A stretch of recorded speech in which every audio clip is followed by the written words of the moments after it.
స్వతంత్రం వచ్చిన తర్వాత మీరు ఎప్పుడూ కూడా రుక్మిణీపురం గ్రామం కింద ఉండేవాళ్ళు, అంతేనా కాదా? కానీ స్వయం పాలన, సన్నకారు కావచ్చు, డబ్బు లేని వాళ్ళు కావచ్చు, కానీ ఆత్మాభిమానం ఉన్న వాళ్ళు మా వాళ్ళని మీ గ్రామాన్ని పంచాయతీ చేసి మీ పాలన మీకు అందిస్తాం. ఒకరి కింద మీరు బతకటం కాదు, మీరు మీ కాళ్ళ మీద బతకాలి, పాలన అందించుకోవాలి. మీరు కట్టే పన్నులు కావచ్చు, మీకు వచ్చే గ్రాంట్లు కావచ్చు, మీ గ్రామంలో వాడేటట్టు రోడ్లు వేసాం, నీళ్లు ఇచ్చాం. సరే, కాలం కలిసి రాలేదు, ఓడిపోయి ఉండొచ్చు. ఇందాక నేను చెప్పినట్టు ఈ రోజు మీరందరూ ఆలోచించాల్సింది, ఎందుకు మహేష్ రెడ్డి ఈ రోజు ఇక్కడికి వచ్చాడు అందరితో పాటు ఆలోచించండి. ఈ గ్రామంలో అంతా 2 ఎకరాలు 3 ఎకరాలు మహా అయితే, అంతకన్నా ఉండదు. 2 ఎకరాల్లో మిర్చి వేసినా, పత్తి వేసినా, కందులు వేసినా, లేదు నీళ్లు బాగొచ్చి వరి పండించినా మహా అయితే సంవత్సరానికి ఎకరానికి మిగిలితే 25-40 వేలు మిగులుతుంది. బాగా దేవుడు కరుణించి గిట్టుబాటు ధరలు బాగా వస్తే మిర్చి వస్తే ఒక 70-80 వేలు లక్ష వచ్చింది, అంతేనా? అది కూడా రాదులే, చంద్రబాబు నాయుడు గారు ఉన్నారు కదా, రాదు, వదిలేసారు. వస్తే బ్రహ్మాండంగా అదృష్టం కలిసి వస్తే ఎకరానికి 75 వేలు 80 వేలు అంటే 2-3 ఎకరాలు 4 ఎకరాలు పండించాడు అనుకుందాం. ఓ 2-3 లక్షలు మిగులుతుంది లాభం బాగా కలిసి వస్తే. తినే తిండికెంత, కట్టుకునే బట్టకెంత, గూడుకెంత, పిల్లల చదువులకెంత, వైద్యానికెంత, మిగిలితే ఖర్చు పెట్టుకునేదంత ఆలోచించండి. మరి ఇక్కడ ఎందుకు కష్టపడుతున్నారు? లేదు, కూలీలు రైతులకు పోతున్నారు, రైతు కూలీలుగా పోతారు. రోజుకి భార్యాభర్తలు జంట 700 వచ్చిందా, ఎంత వచ్చిందో నాకు తెలియదు, మీరే చెప్పండి. జంటకి పోవా, జంటకి 400 ఏంటి? మరి అడిగాడు కాబట్టి చెప్పమాకు.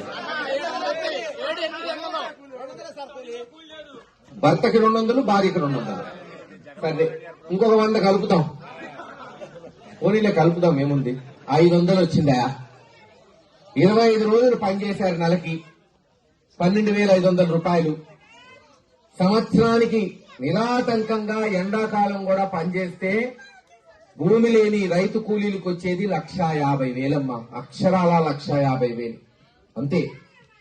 చెప్పండి, వీళ్ళు ఎందుకు కష్టపడుతున్నారు? పిల్లలు చదువుకొని రిజర్వేషన్లు తీసుకొని ఇంజనీర్లై, డాక్టర్లై ఉద్యోగాలు చేసి వాళ్ళ తలరాతలు మారుస్తారని తల్లిదండ్రులు కష్టపడుతుంటారు, అంతేనా లేదా? ఏమని మీకు చెప్పాలి గట్టిగా? డాక్టర్లు ఇంజనీర్లు అవ్వాలని కష్టపడుతున్నారా, లేకపోతే రిక్షా దొక్కాలని కష్టపడుతున్నారా? అది. కానీ మీకు ఒకటి చెప్తాను, ఈ ప్రాంత బిడ్డలు బ్రహ్మాండంగా చదువుకుంటున్నారు, కష్టపడే గుణం ఉంది, తెలివితేటలున్నాయి. కానీ ఇన్ని రోజులు డాక్టర్లు ఎందుకు కాలేదు తెలుసా? డబ్బు లేక. పోయి పెద్ద పెద్ద కాలేజీల్లో చదివించాలంటే ఒక్కొక్క సీటు 30 లక్షలమ్మా సంవత్సరానికి. ఊహించండి, ఒక రైతు ఈ గ్రామంలో 4-5 ఎకరాలున్న రైతే 3 లక్షలు సంవత్సరానికి సంపాదిస్తుంటే సంవత్సరానికి 30 లక్షలు కట్టగలుగుతాడా? అసలు సాధ్యమా? 5 ఎకరాలు అమ్మినా వచ్చేది ఇక్కడ ఎంతో ఎకరం ఎంత? సరే, 8 లక్షలే. 5 ఎకరాలున్న రైతు అమ్ముకున్నా వచ్చేది 40 లక్షలు. అంటే ఒక సంవత్సరం ఫీజే 30 లక్షలు. 5 సంవత్సరాల మీద డాక్టర్ చదవాలంటే 1,50,00,000 అవుతుంది. 1,00,00,000 రూపాయల 50 లక్షలు అవుతుంది. మరి ఈ గ్రామం నుంచి ఎవరైనా చదువుకోగలుగుతారా? అసలు రైతు కూలీల మాట తీసేయండి, రైతులు. అందుకని జగన్మోహన్ రెడ్డి గారు ముఖ్యమంత్రి అయిన వెంటనే మీ దయ వల్ల నేను 2019 జూన్ మాసంలో ఎమ్మెల్యే అయితే జూలైలో 500 కోట్లతో మెడికల్ కాలేజ్ హాస్పిటల్ శాంక్షన్ చేయించాం ఈ నియోజకవర్గానికి. నేను తీసుకెళ్లి ఏ పట్టణం పక్కనో కట్టలేదు దాన్ని, అన్ని గ్రామాలకు అనువుగా ఉండాలి.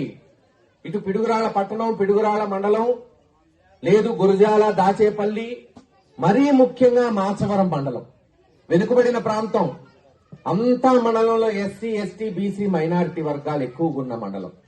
మీరు చూస్తే పేరుకి బ్రాహ్మణపల్లి దగ్గర కడుతున్నారు కానీ అది మాచవరానికి 6-7 కిలోమీటర్ల దూరం. మీరు ఆటో వేసుకొని పోయి వెనక్కి రావచ్చు, పొద్దున పోయి సాయంత్రం. అక్కడ కడుతున్నా మెడికల్ కాలేజ్. ఆ రోజు జగన్మోహన్ రెడ్డి గారు అడిగాడు నన్ను.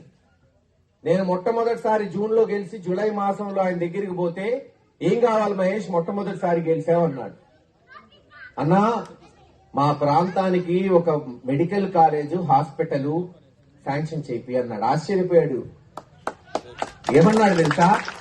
ఇదేందయ్యా వచ్చిన నాయకులు నెలలో ఇది అడుగుతున్నావు, ఎవరన్నా అడిగితే మంత్రులు అడుగుతున్నారు, కార్పొరేషన్లు అడుగుతున్నారు, లేదు ఇంకో పదవులు అడుగుతున్నారు, లేదు కాంట్రాక్ట్లు అడుగుతున్నారు. అంటే శాశ్వతంగా మిగిలిపోయేది మెడికల్ కాలేజ్ హాస్పిటల్ అన్నా విద్య పరంగా వైద్య పరంగా మా నియోజకవర్గ పల్నాడు ప్రాంతంలో దయనీయమైన స్థితిలో ఉంది. ఎందుకంటే ఇక్కడ మీకు తెలుసు, ఏ జబ్బు చేసినా మీరు గుంటూరు పోవాలి, నసరావుపేట పోవాలి. ఏమా అంతేనా? లక్షలు లేదు. రవాణా ఛార్జీలు ఎంత అవుతాయి ఊహించండి. పేషెంట్ తో పాటు భర్త, భార్య, లేదు తల్లిదండ్రులు, లేదు ఆ తల్లిదండ్రులకు బావి లేకపోతే కొడుకులు, పిల్లలు, కోడళ్లు పోతే ఆడ పడిగాపులు కాసి పోయిన దానికెంత, తిండికెంత, అక్కడ ఉండడానికి ఎంత, మళ్ళీ వైద్యానికి ఎంత. మీకు 5-10 కిలోమీటర్ల దూరంలో హాయిగా ఆటోలో పోయి వచ్చేటట్టు మెడికల్ కాలేజ్ హాస్పిటల్ నిర్మిస్తున్నాం.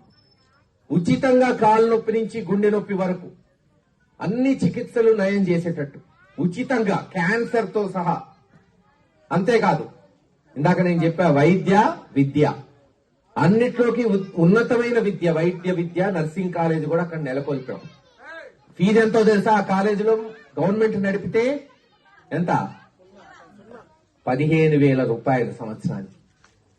కేవలం 15,000 రూపాయలు మీరు కడితే మీ బిడ్డలు వైద్య విద్యను అభ్యసించవచ్చు, డాక్టర్ అవ్వచ్చు. అంటే సంవత్సరానికి 15,000, 5 సంవత్సరాలకి 75,000. చెప్పండమ్మా. అదే ఒక ప్రైవేట్ కాలేజీల్లో 30 లక్షలు. ఎక్కడ 15,000, ఎక్కడ 30 లక్షలు? ఈ రోజు మేము వచ్చింది దానికి. మేమేమో కష్టపడి 500 కోట్లు తీసుకొచ్చి కాలేజీ నిర్మాణం మొదలుపెట్టి మాకు 5 సంవత్సరాల్లో 2.5 సంవత్సరాలు కోవిడ్కే పోయి అందరం భయపడ్డాం, ఇళ్ల నుంచి కదల్లాపోయాం ఆ రోజుల్లో. అయినా 2.5 సంవత్సరాల్లో 60% కాలేజ్ పూర్తి చేశాను, 90% హాస్పిటల్ పూర్తయింది జూన్ మాసం సంవత్సరంన్నర క్రితం. ఇప్పటి వరకు ఆ హాస్పిటల్ కూడా తెరవడానికి చేతకాలయి తెలుగుదేశం వాళ్ళకి. ఇది వీళ్ళు చేసే అభివృద్ధి. నిర్మిస్తే ఈరోజు చంద్రబాబు నాయుడు గారు అంటారు ఆ కాలేజీలు ప్రైవేట్ వాళ్ళకి అమ్మేస్తారంట. ఇది ధర్మమా, న్యాయమా? ఆలోచించండి. నేను ఇక్కడ కేవలం మీ గురించే రాలేదు. ఈ గ్రామంలో కూడా తెలుగుదేశం నాయకులు ఉంటారు, తప్పేం లేదు. వాళ్ళ పిల్లలు కూడా కష్టపడి డాక్టర్లు అవ్వాలి, ఇంజనీర్లు అవ్వాలని వాళ్ళు కోరుకుంటున్నారు. వాళ్ళు కష్టపడుతున్నారు. వాళ్ళు పొలాలకు పోయి పంట వేసి గిట్టుబాటు ధర కొరకు పోరాడి వాళ్ళ పిల్లలు కూడా ఇంజనీర్లు అవ్వాలి, డాక్టర్లు అవ్వాలనే నేను కోరుకుంటున్నా. తప్పేం లేదు. ప్రత్యర్థులమైన వాళ్ళు బాగుండాలి. కానీ వాళ్ళు కట్టగలుగుతారా? పోనీ 30 లక్షలు సంవత్సరానికి? 15,000 అయితే కట్టగలుగుతాం, కానీ 30 లక్షలు ఎక్కడి నుంచి తేగలుగుతారు? అందుకే జగన్మోహన్ రెడ్డి గారు చెప్పాడు, ప్రతి గ్రామానికి పోండి, సంతకాలు తీసుకోండి ప్రజలది. మెడికల్ కాలేజీలు ప్రభుత్వ ఆధీనంలో ఉండాలి, ప్రైవేట్ వ్యక్తులకి ఈ ప్రభుత్వం అమ్మకూడదనే దానికే మేము ఈ రోజున మేము ముందుకు వచ్చామమ్మా. వేరేది ఏమీ లేదు ఇక్కడ. ఈ కాలేజీలు ప్రభుత్వంకు ఉండాలి, ఉచితంగా వైద్యం అందించాలి. సంవత్సరానికి 15,000 రూపాయలకే మీ బిడ్డలు డాక్టర్లు అవ్వాలనే ఆకాంక్షతో వచ్చాం. మేమేం అడగట్లా మిమ్మల్ని. మీరు ఒక సంతకం పెట్టండి. ఈ రోజు మీరు పెట్టే ఈ సంతకం రేపు మీ బిడ్డల తలరాతను మార్చబోతుంది, గుర్తుపెట్టుకోండి. ఏమిటి సంతకం అంటే మెడికల్ కాలేజీల్ని ప్రైవేటు పరం చేయద్దయా, ఇది ప్రజల పక్షాన పేదవాళ్లకి ప్రభుత్వం పరంగా ఉంచండి. ప్రైవేట్ పరం చేస్తే సంవత్సరానికి 30 లక్షలు కట్టలేరు ఈ ప్రాంత బిడ్డలు, పేదవాళ్లు, చదువుకునే వాళ్ళు అని చెప్పడానికి. వేరేది ఏమీ లేదు. దీన్ని తీసుకెళ్లి జగన్మోహన్ రెడ్డి గారు గవర్నర్కి ఇస్తారు. హైకోర్టులో ఒక వ్యాజ్యం వేస్తాం, పోరాటం చేస్తాం. పేదవాళ్ల ప్రకారం ఒక బాధ్యత కలిగిన ప్రతిపక్షం. ఈరోజు మేమేం ఓడిపోయామని ఇళ్లలో కూర్చోవట్లా, ప్రజల పక్షాన పోరాటానికి వచ్చాం. ఈ నిరంకుశ తెలుగుదేశం ప్రభుత్వం మెడలు వంచి మీరు తప్పు చేస్తున్నారయా. అవకాశం వస్తుంటుంది, పోతుంటుంది. అనేక మందికి వచ్చింది. మంచి చేద్దాం, మంచి ముందుకు తీసుకెళ్దాం. చంద్రబాబు నాయుడు గారు అదే కదా ఎలక్షన్ ముందు చెప్పింది, జగన్మోహన్ రెడ్డి గారి కన్నా రెట్టింపు చేస్తా అన్నారు. ఇదిగో మేము ఒక మెడికల్ కాలేజ్ తీసుకొచ్చాం, పిడుగురాల దాచేపల్లి మధ్య స్థాపించాం. మీరు ఇంకోటి తీసుకురండి, గురజాల మాచర్ల మధ్య స్థాపించండి. 2 ఉంటాయి, మనకి ఏం తప్పే ఉంది. ఇక్కడ 750 మంది, అక్కడ ఒక 750 మంది, 1,500 మంది డాక్టర్లు చదువుకుంటారు. అలా కాకుండా ఇదే అమ్ముకుంటా ఉంటున్నారే, లంచాలు తీసుకొని. ఇంతకన్నా నీచమైన సంస్కృతి ఉంటుందా? ఆలోచించండి. పేదవాళ్ల కడుపు కొట్టద్దు. గుర్తు చేసుకోండి, మంచిని ఎప్పుడు ముందుకు తీసుకెళ్ళాలి.